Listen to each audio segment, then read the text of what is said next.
மேசராசிக்காரர்களே, இந்த நிமிஷம் நீங்கள் இந்த வீடியோவை பார்த்துக்கிட்டே இருக்கீங்கன்னா அது உங்கள் வாழ்க்கையோட ஒரு பெரிய திருப்புமுனை ஆரம்பமாக போகுதுன்னு அர்த்தமுங்க. சமீப காலமாக எல்லாமே கை கெட்டின தூரத்தில் வருது.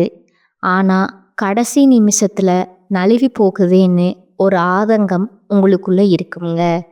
நீங்கள் மற்றவங்களுக்கு வழிகாட்டுவீங்க, ஆனால் உங்களுக்கே ஒரு வழி தெரியாமல் தவிச்சிருப்பீங்க.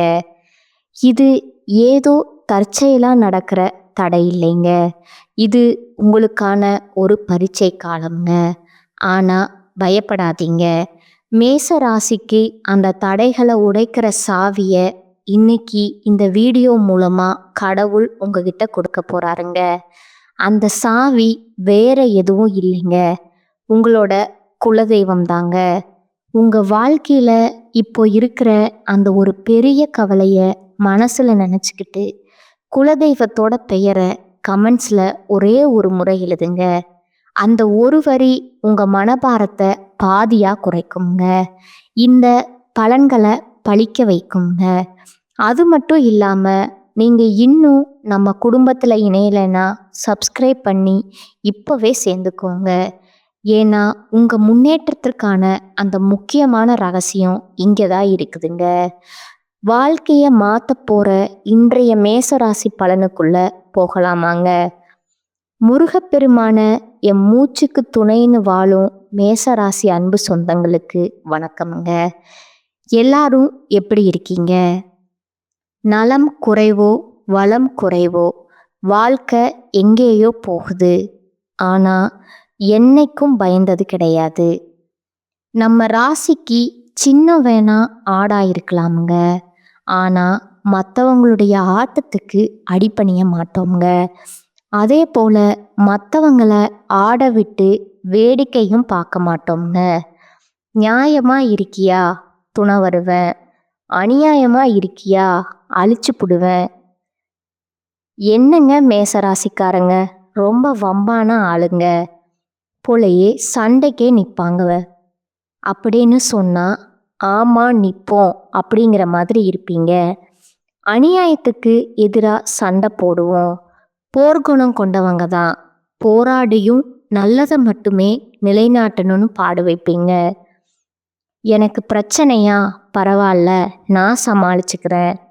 ஆனால் என்னை சுற்றி இருக்கிறவங்களுக்கு பிரச்சனையா, இல்லை பொதுப்படியாக யாருக்காவது என்ன பிரச்சனை நடக்குதா தட்டி கேட்பேன்னு நீங்கள் இருப்பீங்க. ஏன்னா முருகனுடைய அனுகிரகம் படைத்தவங்க இவங்கங்க. சும்மா இருக்கவே மாட்டாங்க. ஒரு சிலர் சொல்லுவாங்க, டேய் வீட்டில் சும்மாவே இருக்க மாட்டியா, சும்மா தான் இரு, ஏண்டா எங்கேயாச்சும் வம்பு வழக்கு இழுத்துட்டு வர அப்படின்னா இவங்கள போய் வம்பு வழக்கு இவங்களா போய் வம்பு வழக்கு இழுக்க மாட்டாங்கங்க. ஏதாவது தப்பு தண்டா நடக்குது, உண்மைக்கு மாறா ஒரு விஷயம் நடக்குது, ஒரு நியாயமே இல்லாத விஷயம் நடக்குதுன்னா கண்டிப்பாக இவங்க சும்மா இருக்க மாட்டாங்கங்க. அது யாராக இருந்தாலும் சரி, அந்த தெய்வமே இறங்கி வந்தாலும் சரி, தெய்வமே இது தப்பு, நீ அமைதியாக இரு, நான் பார்த்துக்கிறேன் அப்படின்னு சொல்லி தெய்வத்தையே ஒதுக்கி வச்சு கூட அந்த உண்மைக்கு போய் துணையாக நிற்பாங்க. ஒருத்தவங்க உறக்க பேசுகிறாங்கன்னா அவங்களுடைய வார்த்தையில் உண்மை இருக்குமுங்க, அவங்களுடைய மனசில் உண்மை இருக்குமுங்க. இதனால தான் மேசம் நல்ல உறக்க பேசுவாங்க. புரியுதுங்களா? இவங்க பேச்சுக்கள் எல்லாம் அனல் பறக்குமுங்க. முருகப்பெருமான் எப்படிங்க தீயோர கழுவேற்றும் என் வேலையா, எப்படிங்க முருகான்னு அந்த வார்த்தை கேட்டால் போதும் அரோகரா அப்படி ஒரு மாதிரி மனசுக்குள்ள உற்சாகம் பெருக்கெடுக்கும். நான் இருக்கேன்பா உனக்கு அப்படிங்கிற மாதிரி அந்த கடவுளோட அந்த கந்த கடவுள் அந்த கருணை மூர்த்தியுடைய ஒட்டுமொத்த அந்த தைரியமும் நமக்கு வந்துடுங்க. முருகப்பெருமானை பற்றி யார் நினைக்கிறாங்களோ இல்லையோ, மேசம் கட்டாயம் நினைச்சே ஆகணுமுங்க. செவ்வாய் பகவானை அதிபதியாக கொண்டவங்க நீங்கள். அவருடைய அதிர்ஷ்ட தெய்வம் பார்த்தீங்கன்னா முருகப்பெருமானுங்க. உங்களுக்கான இஷ்ட தெய்வம் அதிர்ஷ்ட தெய்வம் குலதெய்வமா கூட நீங்க வந்து முருகப்பெருமான வழிபாடு செய்யறது மட்டுமே உங்களுடைய வாழ்க்கைய சிறப்பாக மாற்ற ஒரே வழிங்க. அதாவது சுக்குக்கு மிஞ்சின மருந்தும் இல்லை, சுப்பிரமணியனுக்கு மிஞ்சின தெய்வமும் இல்லைங்க. இந்த மேசராசிக்காரங்களை பார்த்து யாராவது உனக்கெல்லாம் என்ன தெரியும்னு பேசுனா வச்சுக்கோங்களேன், அவங்கள மாதிரி ஒரு விவரம் தெரியாத ஆட்களை பார்க்கவே முடியாதுங்க. காரணம் கேட்குறீங்களா? மேசராசிக்காரங்க ஒரு விஷயத்த பேசினானா அதில் வந்துட்டு ஆதி முதல் அந்த வரைக்கும் தெரிஞ்சுட்டு தான் பேசுவாங்கங்க. அதே போல் எல்லாத்தையும் தெரிஞ்சுக்கிட்டு தெரியாமல் அமைதி காக்கிறதும் இவங்களா தான் இருப்பாங்கங்க. ஏன் முருகப்பெருமானுடைய அருள் படைத்தவங்க? ஏன்னா ஈசனுக்கே வேதத்திற்கான பொருள் உரைத்ததால தான் முருகப்பெருமான் எப்படி போற்றப்படுறாரு, குருவிற்கு எல்லாம் மேலான குருவாக கருதப்படுறாருங்க. முருகனை வழிபாடு செய்கிறீங்களா? எப்பேற்பட்ட பிரச்சனையா வேணா இருக்கட்டும், அது இருந்த இடம் தெரியாம ஓடி போயிடுங்க. முருகான்ற மந்திர சொல்லுக்கு அந்த திருநாமத்தை நீங்க ஒரே ஒரு முறை சொன்னா போதுங்க. மனதார சொல்லுங்க, உண்மையான பக்தியோட சொல்லிப்பாரு. உங்களை தொடர்ந்து வந்த பல பிறவைகள்ல இருந்து தொடர்ந்து வந்த துன்பங்கள் கூட, வினைகள் கூட, இனி வரக்கூடிய துன்பங்கள் கூட ஓடி போயிடுமுங்க. ஏன்னா அந்த அளவுக்கு உயர்வான பவர்ஃபுல்லான மந்திரம் சொல்லுங்க. தினம் தினம் சொல்லுங்க கூட அவசியம் கிடையாதுங்க. அதே போல அந்த முருகப்பெருமானை நீங்க இப்படித்தான் வழிபாடு செய்யணும், அப்படித்தான் வழிபாடு செய்யணும்னு அவசியம் கிடையாதுங்க. இப்போ எல்லா தெய்வங்களுக்கும் ஒவ்வொரு மந்திரம் இருக்குமுங்க. காயத்ரி மந்திரம் இருக்குமுங்க. அந்த தெய்வங்களுக்கான உரிய மந்திரங்கள் இருக்குமுங்க. ஆனா முருகப்பெருமானுக்கு அவருடைய பெயரே வந்துட்டு திருமந்திரம் தாங்க. முருகான்னு சொன்னா போதுங்க, பிரச்சனைகள் எல்லாமே தீர்ந்து போகுங்க. அட என்னம்மா நீ வளவலன்னு பேசிட்டு இருக்க, என்ன இப்ப முருகப்பெருமான வழிபாடு செய்யணுமா? எதுக்கு நீ தேவையில்லாத கிளாஸ் எடுத்துட்டு இருக்க? எல்லாம் எங்களுக்கு தெரியும்னு சொன்னா சந்தோஷங்க. தெரியாதவங்களுக்காக தான் இதை நான் பேசிட்டு இருக்கேங்க, மன்னிச்சுக்கோங்க. சரி, இப்போ வந்து தலைப்பை பார்த்து தலைப்பிற்கான பதிவை பார்க்கலாங்களா? இப்போ நான் ஆரம்பத்திலே ஒரு விஷயம் சொன்னேன். மேச ராசிக்காரங்க போராடுறீங்க, வாழ்க்கையுடைய கஷ்டங்கள்ல இருந்து கவலைகள்ல இருந்து மீண்டுடுவோமா, முன்னேறிடுவோமா, இப்படி தனி ஒருவனா நின்று வாழ்க்கையே போராடி கொண்டிருக்கக்கூடிய மேசத்திற்கு 3 கிரகங்களுடைய பலம் கூடுவதனால உங்களுக்கு பெருசா இருக்கக்கூடிய அந்த 8 பிரச்சனைகள் முடிவுக்கு வருதுங்க. 100% உண்மைங்க. இது வந்து கடவுள் எழுதிய தலைவிதிங்க. இதை பற்றி நம்ம தெளிவாக பார்க்கறதுக்கு முன்னாடி மேச ராசிக்கு நான் பலன் சொல்கிறேன் அப்படின்னா, உங்களுடைய அதிர்ஷ்ட தெய்வமான முருகப்பெருமான வழிபாடு செய்யாமல் இந்த பதிவை நான் தொடங்கவும் முடியாது, முடிக்கவும் முடியாதுங்க. அந்த வகையில் ஓம் சரவண பவன்னு 108 முறை செவ்வாய்க்கிழமைகளில் இந்த மந்திரத்தை சொல்லி முருகப்பெருமான வழிபாடு செஞ்சோம்னா, என்னம்மா உனக்கு பிரச்சனை, என்னப்பா உனக்கு பிரச்சனை, எல்லாமே வந்த வழி தெரியாம இருந்த இடம் தெரியாம மறைஞ்சு போகுங்க. வந்த துன்பம் விலகுமுங்க, வரக்கூடிய துன்பம் அப்படியே விலகுமுங்க.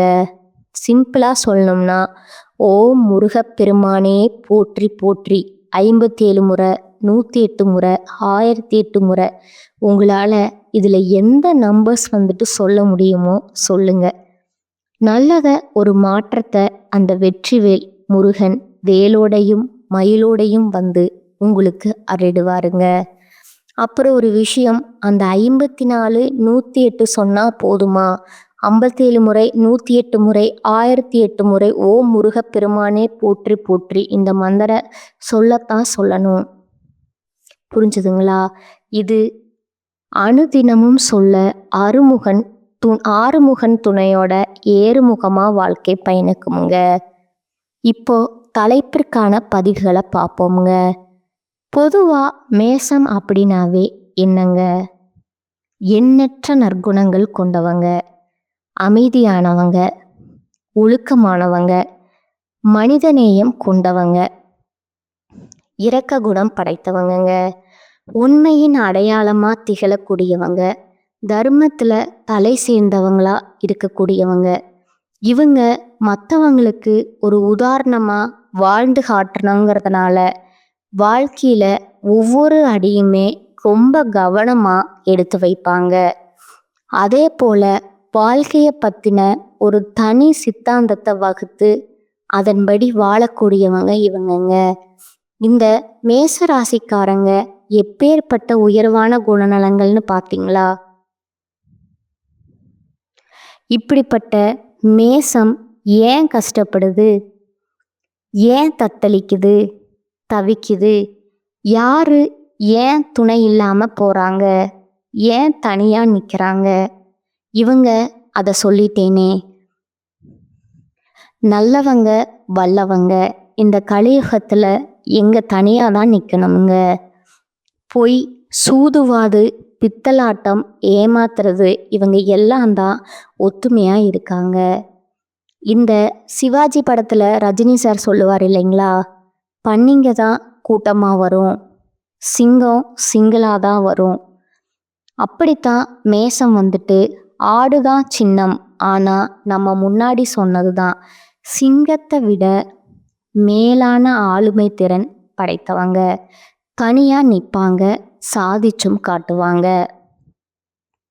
வெற்றியும் இவங்களோடது தான், வெற்றி வேலனும் இவங்களோடது தாங்க, இல்லையா? சரிங்க, இப்போ அந்த 3 கிரகங்களோட பலம் பெறுதுன்னு நான் சொன்னேன் இல்லையா? அது எந்த கிரகம் பார்த்தீங்கன்னா, ஜோதிட சாஸ்திரப்படி ஒவ்வொரு கிரகமும் ஒவ்வொரு ராசியில ஒரு குறிப்பிட்ட கால இடைவெளி ராசியை மாற்றுமுங்க. அப்போ சக்தி வாய்ந்த யோகங்கள் உருவாகுமுங்க. அப்படி உருவாகக்கூடிய நேரத்தில் எல்லா ராசிகளுடைய வாழ்க்கையிலையுமே ஒருவித தாக்கம் இருக்குமுங்க. நல்லதும் இருக்குமுங்க, பாதிப்பும் இருக்குமுங்க. ஆனால் இந்த 3 கிரகங்களுடைய அமைப்புங்கிறது மேச ராசிக்கு சக்தி வாய்ந்த யோகம் உருவாகுதுங்க. இந்த யோகம் உங்களுக்கு எப்படிப்பட்ட பலன்களை கொடுக்க போகுதுன்னா, புத்திசாலித்தனத்தை அதிகப்படுத்துங்க. பேச்சு, படிப்பு, வியாபாரம் இது எல்லாத்துலேயுமே வெற்றிகரமாக இருக்க போகிறீங்க. ஏன்னா இது எல்லாத்துக்கும் அதிபதியாக இருக்கக்கூடிய புதன் பகவான், நவகிரகங்களுடைய தலைவன்னு சொல்லக்கூடிய சூரிய பகவான் மற்றும் தேவர்களின் குருவான குரு பகவான், இவங்க 3 பேருடைய சேர்க்கையும் மிதுன ராசியில் உருவாகுவதனால, அதாவது மிதுனங்கிறது யாருங்க? புதன் பகவானுடைய வீடு. குறிப்பாக அந்த கிரகங்களுடைய சக்தி திரிகிரக யோகத்தை உருவாக்குதுங்க. இந்த யோகமானது மிதுன ராசியில் பார்த்தீங்கன்னா 50 வருஷத்துக்கு முன்னாடி உருவாச்சு. இப்போ திரும்பவும் 50 ஆண்டுகளுக்கு பின்னாடி மிதுன ராசியில் உருவாகி இருக்குதுங்க. இந்த யோகத்துடைய தாக்கம்ங்கிறது, இந்த யோகத்துடைய பலன் அப்படிங்கிறது உங்கள் வாழ்க்கையில் கூடிய 8 பிரச்சனைக்கு முடிவு கொடுக்குதுன்னு சொன்னேன் இல்லையா? அதோட முதல் விஷயம் பார்த்தீங்கன்னா, பணம், பொருளாதாரம், பயங்கரமான கஷ்டம். இப்போ பொருளாதார ரீதியாக நல்ல வளர்ச்சியை பார்க்க போகிறீங்க. அடுத்ததா 2வது பிரச்சனை பார்த்தீங்கன்னா, தெய்வத்தை கூட வழிபாடு செய்ய முடியலைங்க. ஒரு மாதிரி மனசு குழப்பத்தில் கோவிலுக்கு போகலாம்னு நினைப்போம், ஆனால் போக முடியாது. தெய்வத்துக்கும் மேசராசிக்கும் இருக்கக்கூடிய அந்த கனெக்ஷன் அப்படிங்கிறது சுத்தமாக அத்து போயிருக்குமுங்க. ஆனால் இப்போ தெய்வ வழிபாட்டில் நாட்டம் அதிகரிக்குமுங்க. நீங்கள் தள்ளி வைத்திருந்த காரியங்களை எல்லாத்தையுமே இப்போ செய்ய தொடங்குவீங்க. புரியுதுங்களா? உங்களால் சாமியும் கும்பிட முடியாமல் இருந்துச்சு, எந்த ஒரு காரியத்தையுமே தொடங்க முடியாமலும் இருந்துச்சு. ஸோ 2வது பிரச்சனை ஓவருங்க. 3வது பிரச்சனை பார்த்தீங்கன்னா, சதா நேரமும் பெற்றவங்க கிட்ட சண்டை சச்சரவு. சொந்த பந்தங்களே பார்த்தீங்கன்னா இவங்கள ஒதுக்கி வச்சிருப்பாங்க. ஒரு ஒரு கட்டத்துல மேசராசி என்ன பண்ணியிருப்பீங்கன்னா, யாரும் வேணாம் போங்கடா அப்படிங்கிற மாதிரி மேசராசி ஆண்களும் சரி, பெண்களும் சரி ஒரு மாதிரி வெறுப்புல இருந்திருப்பீங்க. ஆனா இப்போ பெற்றோருடனான உறவுங்கிறது இணக்கமாய் இருக்க போகுதுங்க. உங்களால தெளிவான எண்ணங்களால குடும்பத்துல உங்களுக்கு மதிப்பும் மரியாதையும் உயரப் போகுதுங்க. இதே பெரிய விஷயமுங்க. குடும்பம் நம்மளை மதிச்சிட்டாங்கன்னா போதுங்க, மற்ற எல்லாத்தையும் ஒரு கை பார்த்துடலாமுங்க. அடுத்ததா 4வது பெரிய பிரச்சனை பார்த்தீங்கன்னா ஆரோக்கியம் தாங்க.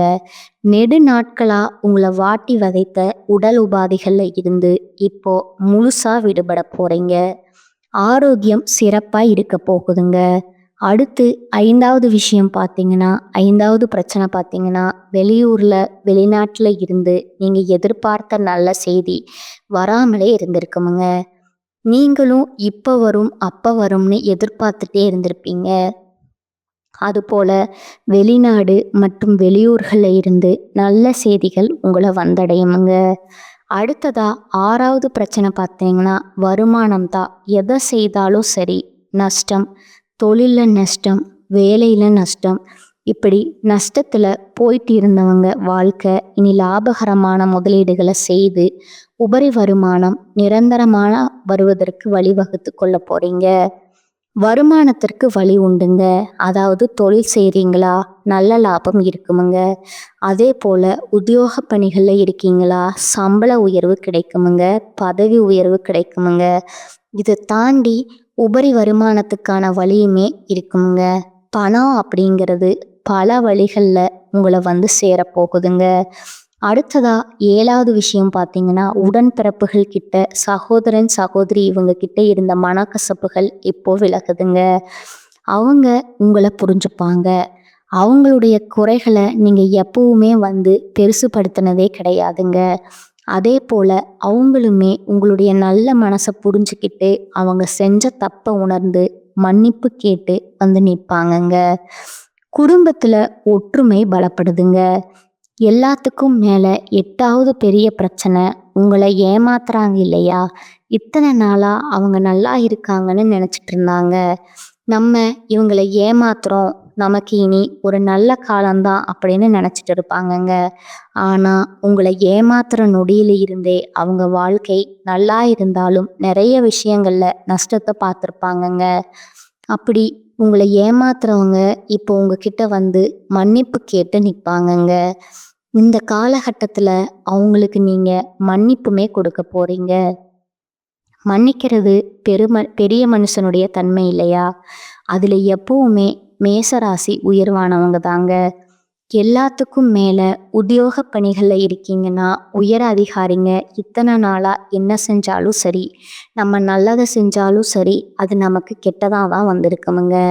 ஆனா இப்ப தனியார் துறையோ அரசாங்கத்துறையோ இல்ல கூலி வேலையோ செய்தாலும் சரி, உங்களுக்கு மேலே இருக்காங்க பார்த்தீங்களா, அவங்க உங்களுக்கு ஆதரவு கொடுப்பாங்க, உங்களுக்கு உறுதுணையா இருப்பாங்கங்க.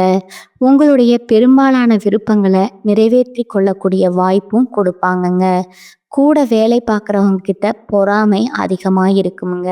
ஓகேங்களா. அவங்க கிட்ட பார்த்து கொஞ்சம் சூதானமா இருந்துக்கோங்க. அதே போல அன்றாட பணிகளை சிறப்பா செஞ்சு முடியுங்க. சின்ன ஒரு குறை கூட வரக்கூடாதுங்க. நேரம் காலம் பார்க்காம உங்களுடைய வேலைகளை கடமையை கரெக்டாக செஞ்சு முடிச்சுக்கோங்க. அதே போல நீங்க எதிர்பார்த்திருந்த பதவி உயர்வு, இடமாற்றம் இப்ப கிடைக்கிறதுக்கு வாய்ப்பு அதிகம்ங்க. அதே போல பணத்துக்கு குறைவே இல்லைங்க. நிறைவான தனவரவு இருக்குமுங்க. இந்த நேரத்தை நீங்க கரெக்டா பயன்படுத்திக்கிட்டீங்கன்னா சிக்கன நடவடிக்கையின் மூலம் ஓரளவு பணத்தை சேமிச்சு வச்சுக்க முடியுங்க. அதனால சேமிப்புல கவனம் வச்சுக்கோங்க. வியாபாரிகளை பொறுத்த வரைக்கும் கடன் விஷயத்துல கவனமா இருந்துட்டீங்கன்னா மன நிறைவிற்கு குறைவு இருக்காதுங்க. வியாபாரம் லாபகரமா நடக்குங்க. நாளுக்கு நாள் உங்க கஸ்டமர்ஸ் கிட்ட நல்ல மதிப்பை பெறுவீங்க. வியாபாரத்துல வளர்ச்சி காண்பது ரொம்பவும் அவசியம்ங்க. அதே நேரத்துல அவங்கள வந்து கொஞ்சம் திருப்தி அடைய வைக்கக்கூடிய வகையில தரமான பொருட்களை கொள்முதல் பண்ணுங்க. வியாபாரத்தை பெருக்க இது உதவிகரமா இருக்குமுங்க. தொழிலில் வளர்ச்சி இருக்குமுங்க. வருமானம் சீராக இருக்குமுங்க. அதே நேரத்தில் கூடவே சுப செலவுகளும் வருமுங்க. அது உங்களுக்கு சந்தோஷம் கொடுக்குமுங்க. ஒழுங்கா திட்டமிட்டு முறைப்படி நீங்கள் செயல்படுவதன் மூலம் தொழிலில் அதிகப்படியான முன்னேற்றம் பார்க்க முடியுமுங்க. கலைத்தொழிலில் இருக்கிறவங்களுக்கு இருந்த தடைகள் கலைத்தொழிலில் இருக்கிறவங்க இடைத்தலைகள் இருக்காங்க இல்லையா, ஒத்துழைப்பை எதிர்பார்க்காம நீங்கள் நேரடியாக முயற்சி செஞ்சீங்கன்னா புதிய வாய்ப்புகள் கிடைக்குமுங்க. மகிழ்ச்சிக்கு இடம் இருக்குமுங்க. அதே போல் வரக்கூடிய வாய்ப்பை நம்ம ரேஞ்சுக்கு இதெல்லாம் சாதாரணம் அப்படிங்கிற மாதிரி ஒதுக்கி வச்சிங்கன்னா அது பெரிய இழப்புகளை கொண்டு போய் விட்டுடுமுங்க. சின்ன வாய்ப்போ பெரிய வாய்ப்போ பயன்படுத்திக்கோங்க. அதே போல் வெளியூர் பயணம் அடிக்கடி போயிட்டு வரக்கூடிய வாய்ப்பு இருக்குதுங்க. சக கலைஞர்கள்கிட்ட சுமூகமாக நடந்துக்கிறதுக்கு பாருங்க. நல்ல பெயரை காப்பாற்றுகிறதுக்கான வழியை பாருங்க. வண்டி வாகன வசதிகள் பெருகுதுங்க. கலைஞர்கள் எல்லாம் உங்களுடைய திறமைகளை வெளிக்காட்டுவதற்கான வாய்ப்புகள் அமையுங்க.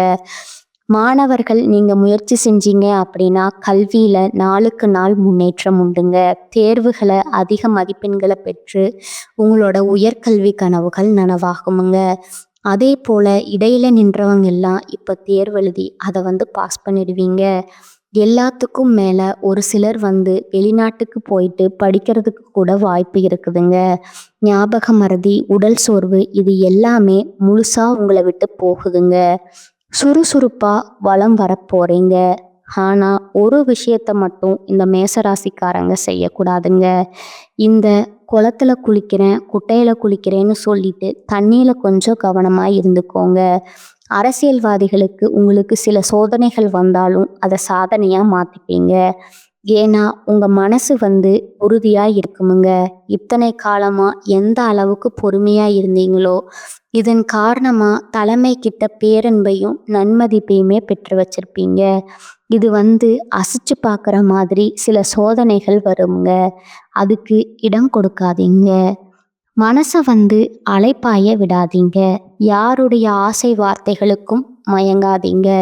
புரியுதுங்களா? கரெக்டாக இருந்துட்டா போதுமுங்க. நீங்கள் எதிர்பார்க்காத அளவுக்கு பெரிய பதவிகள் உங்களை தேடி வருமுங்க. உங்களுடைய நோக்கங்கள் எல்லாமே இப்போ நிறைவேறுமுங்க. பெண்களை பொறுத்த வரைக்கும் எதிர்பாராத நன்மைகளை பெற போறீங்க. தள்ளி போட்டிருந்த திருமணம் திடீர்னு முடிவாகுங்க. திருமண வாய்ப்புகளை பெறுவீங்க. உடல் நலனில் இருந்த சிறு சிறு உபாதைகள் இப்போ சரியாகுமுங்க. கோபத்தை கட்டுப்படுத்தி வச்சுக்கோங்க. குடும்பத்தில் இருக்கக்கூடிய சங்கடங்கள் மறையுதுங்க. அதே போல் வேலை நிமித்தமாக தனியார் துறையோ அரசாங்கத்துறையோ வேலை பார்த்தீங்க இல்லையா, பெண்கள் குடும்பத்தை விட்டு பிரிஞ்சிருப்பீங்க. தம்பதிகளை பொறுத்த வரைக்கும் பிரிஞ்சிருந்திருப்பீங்க. இப்போ திரும்பவும் ஒன்றிணைந்து வாழ்வதற்கான வாய்ப்பு அமைஞ்சிருக்குதுங்க.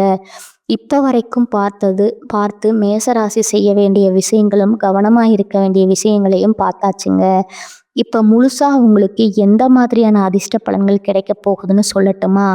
திடீர் நிதி நன்மைகள் கிடைக்குமுங்க. தொழில் இதில் நல்ல லாபத்தை பெற போகிறீங்க. எப்பேற்பட்ட சவால்களுமே புத்திசாலித்தனமாக சமாளிக்கக்கூடிய திறனை கொண்டிருக்க போகிறீங்க. வியாபாரிகள் நல்ல லாபத்தை தரக்கூடியமான அற்புதமான புதிய ஒப்பந்தங்களை பெற போகிறீங்க. புதிய வருமான ஆதாரங்கள் திறக்கப்படுமுங்க. நிதிநிலை வலுவாக இருக்குமுங்க. குடும்ப வாழ்க்கையில் மகிழ்ச்சிக்கும் அமைதிக்கும் குறைவு இருக்காதுங்க. நீண்ட நாள் ஆசைகள் எல்லாமே நிறைவேற போகுதுங்க. ஒட்டுமொத்தமாக வாழ்க்கையில் அதிர்ஷ்டம் பிரகாசிக்க போகுதுங்க. சமுதாயத்தில் மதிப்பும் மரியாதையும் அதிகமாகுமுங்க. செல்வாக்கு மிக்க நபர்களுடைய நட்பு கிடைக்குமுங்க. வெளிநாட்டு பயணங்களை மேற்கொள்வதற்கான வாய்ப்புகள் கிடைக்குமுங்க. அதே போல் அடுத்தடுத்து குடும்பத்திலுமே சுப நிகழ்ச்சிகள் அதிகமாக நடக்குமுங்க. நீங்களுமே நிறைய சுப நிகழ்ச்சிகளில் பங்கேற்கக்கூடிய வாய்ப்பு இருக்குதுங்க. புதிய வேலைகளை தொடங்கக்கூடிய எண்ணங்கள் இருந்தால் இந்த காலத்தில் தொடங்குங்க. நல்ல வெற்றி கிடைக்குமுங்க. இதை தொடர்ந்து உங்களுடைய பணம் ஏதாவது வெளியில் சிக்கி இருந்தால் இப்போ முயற்சி பண்ணுங்க. அந்த சிக்கிய பணம் கைக்கு வருமுங்க. வருமானத்தில் உயர்வு ஏற்படுதுங்க. வாழ்க்கையில் முன்னேற்றத்திற்கான புதிய வாய்ப்புகள் கிடைக்குமுங்க. வேலை பார்க்குறீங்களா? தனியார் துறையோ அரசாங்கத்துறையோ, ஆண்களோ பெண்களோ, புதிய உறவு கிடைக்கிறதுக்கான வாய்ப்பு இருக்குதுங்க. அதே போல் பதவி உயர்வும் கிடைக்குமுங்க. அலுவலகத்துல உங்களுக்கு கொடுக்கப்பட்ட வேலையை திறம்பட செய்து முடிப்பீங்க. உயர் அதிகாரிங்க கிட்ட முழு ஆதரவு கிடைக்குமுங்க. பங்குச் சந்தையில ஏதாவது விஷயங்கள்ல முதலீடு பண்ணியிருந்தீங்கன்னா அதுல இப்ப ஏற்கனவே செய்த முதலீடுல நல்ல லாபம் கிடைக்குமுங்க. பங்கு சந்தை, பந்தயம், லாட்டரி மூலம் நல்ல நிதி ஆதாயங்களை பெறுவதற்கான வாய்ப்பு இருக்குதுங்க. ஒட்டுமொத்தமா இந்த 3 கிரகங்களுடைய பலன்கிறது இந்த திருகிரக யோகத்துடைய பலன் அப்படிங்கிறது நீண்ட காலமா நீங்க ஆசைப்பட்ட காரியங்களை நிறைவேற்றி கொடுக்குதுங்க. மன நிம்மதி, மகிழ்ச்சி அதிகமாகுதுங்க. தொழில் மற்றும் பணம் வருமானத்தை பெரும் வளர்ச்சியை பார்க்க போறீங்க. சமுதாயத்துல மதிப்பும் மரியாதையும் உயருதுங்க. அதே போல உடல் ஆரோக்கியம் சிறப்பா இருக்குமுங்க. பொறுப்பு மற்றும் தலைமைத்துவமும் அதிகரிக்குமுங்க. பணப்புழக்கம் அதிகமாகுமுங்க. புதுசா வேலை வாய்ப்புகள் கிடைக்குமுங்க. பதவி உயர்வு, வளர்ச்சி கிடைக்குமுங்க. சொத்துக்கள்ல முதலீடு பண்ணுவீங்க. இது எல்லாமே உங்களுக்கு நிலைச்சு இருக்கணும்னா புதன்கிழமைகள் தோறும் பெருமாளுக்கு துளசி மாலையிட்டு வழிபாடு செய்யுங்க. நினைச்ச காரியங்கள் நடக்குமுங்க. அதே போல சனிக்கிழமைகளை ஆஞ்சநேயர் பெருமானுக்கு வெண்ணெய் சாற்றி வெற்றிலை மாலை அணிந்து வழிபாடு செய்ய வெற்றிகள் தொடருமுங்க. ஒவ்வொரு சனிக்கிழமையுமே ஏதாவது ஒரு ஆலயத்துக்கு போயிட்டு வாங்க. வியாழக்கிழமைகள்ல குரு பகவானுக்கு மஞ்சள் வஸ்திரம் சாற்றி வழிபாடு வைங்க. பணம் பத்தின கவலைகள் மறையுமுங்க. செவ்வாய்க்கிழமைகள்ல அனுபந்த பூஜனை வழிபாடு செய்யறதுமே சிறப்பு தாங்க. மேச ராசி மனசுல ஃபிக்ஸ் பண்ணிக்கோங்க. நீங்க முதன்மையா வணங்கக்கூடிய 4 தெய்வங்கள்ல முதல்ல முருகப்பெருமான், அப்புறம் பெருமாளுங்க, அதுக்கப்புறம் குரு பகவானுங்க, அவருக்கு அப்புறம்தான் அனுமானுங்க. இந்த 4 தெய்வங்களையும் உங்களால எப்பெல்லாம் வழிபாடு செய்ய முடியுதோ வழிபாடு செய்யுங்க. உங்களுடைய வாழ்க்கையில இருக்கக்கூடிய எப்பேற்பட்ட கஷ்ட காலத்தையுமே இல்லாம போக்கிடுவாங்க. உங்களுடைய எண்ணம் போலவே வாழ்க்கை உங்க கையில கிடைக்க போகுதுங்க. வாழ்க வளமுடன். நன்றி. வணக்கம்.